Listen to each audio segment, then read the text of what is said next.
Okay guys, today we are going to talk about something called MDA.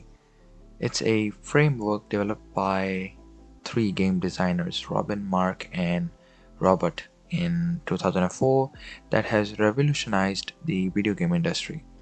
MDA stands for Mechanics, Dynamics and Aesthetics, and the approach helps game designers create games that are engaging, fun and successful.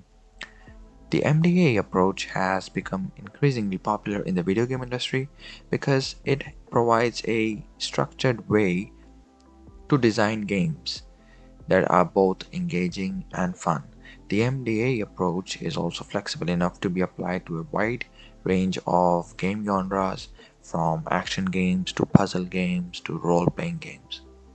Designers start by defining the mechanics of the game, then create the dynamics that result from those mechanics, and then finally focus on the aesthetics that result from the mechanics and the dynamics.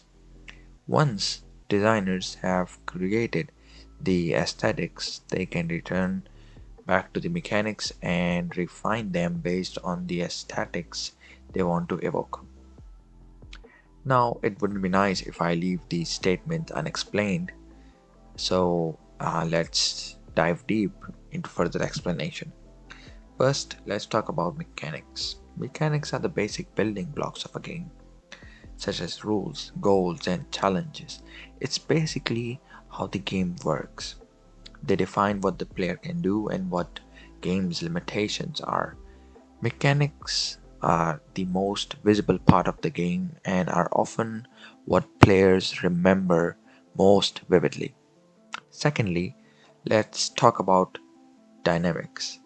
Dynamics are the behavior of the mechanics in the game. Dynamics determine how the player interacts with the mechanics and how the game system respond to the player's action. Dynamics can be described as the player's experience of the game. It, it can depend on the player's choices or the player's skill level, how dynamics turn out to be different from player to player. So now let's talk about aesthetics.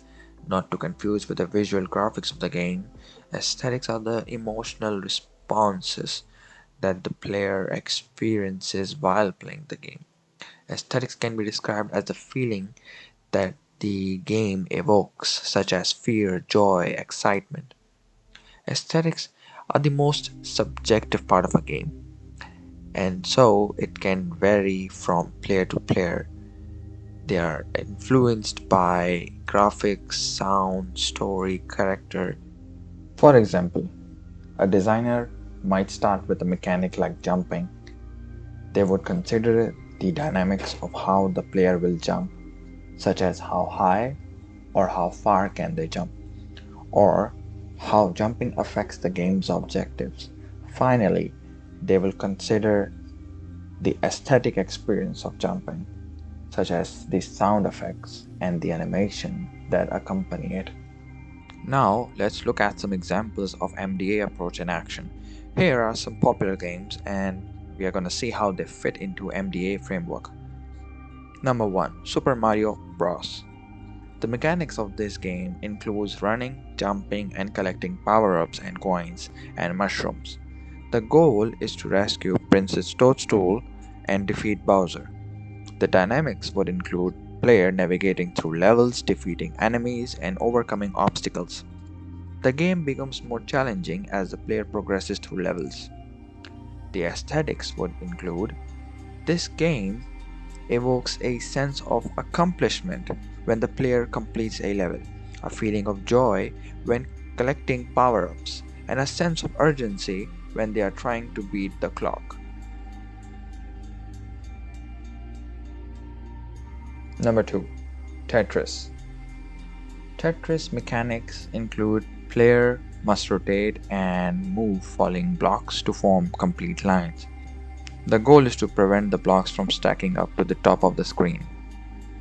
Dynamics include the game becomes more challenging as the blocks fall faster and the player must make quick decisions to form complete lines. Now let's have a look at the aesthetics of this.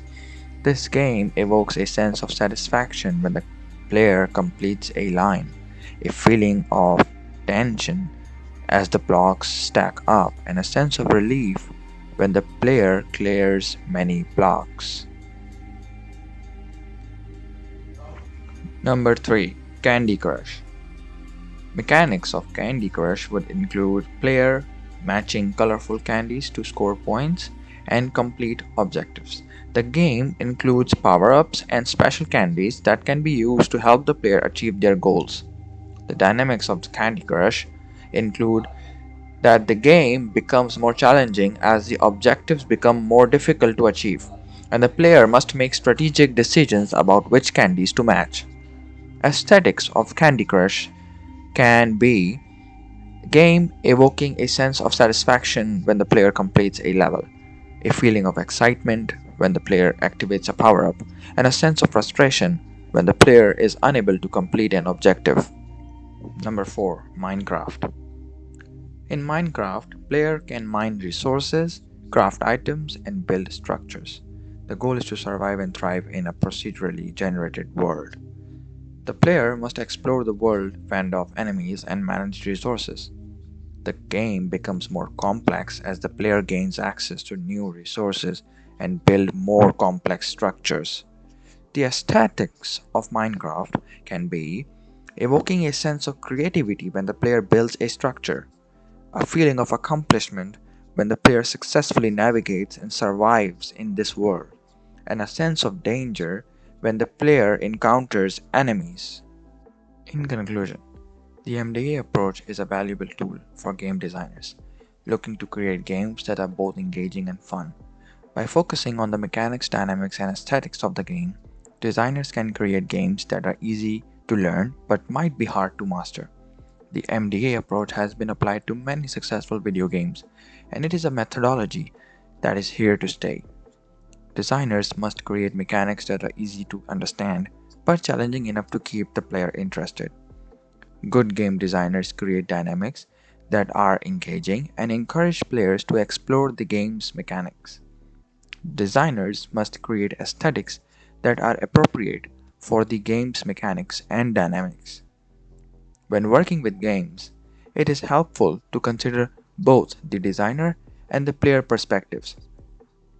It helps us observe how even small changes in one layer can cascade into others.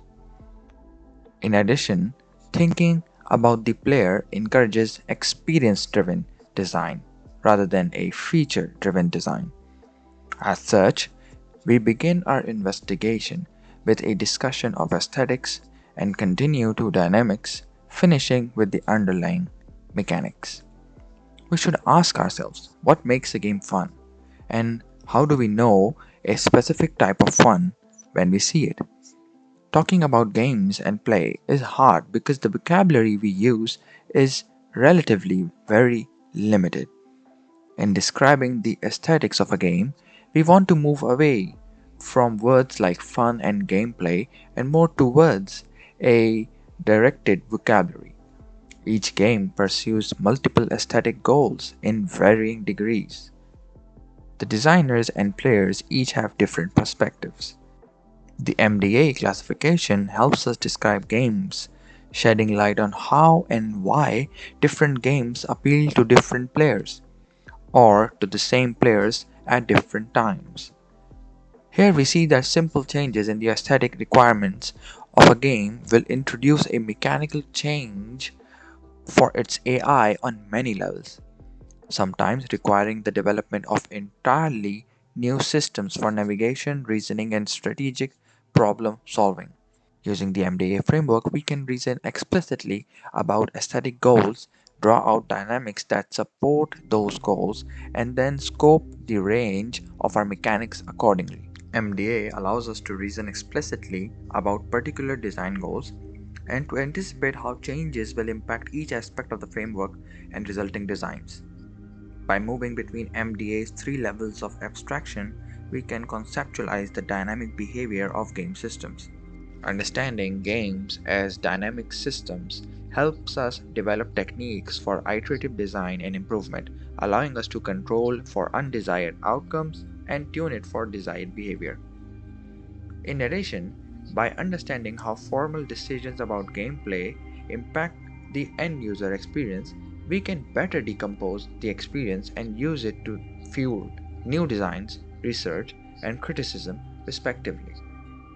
Thanks for watching. See you soon.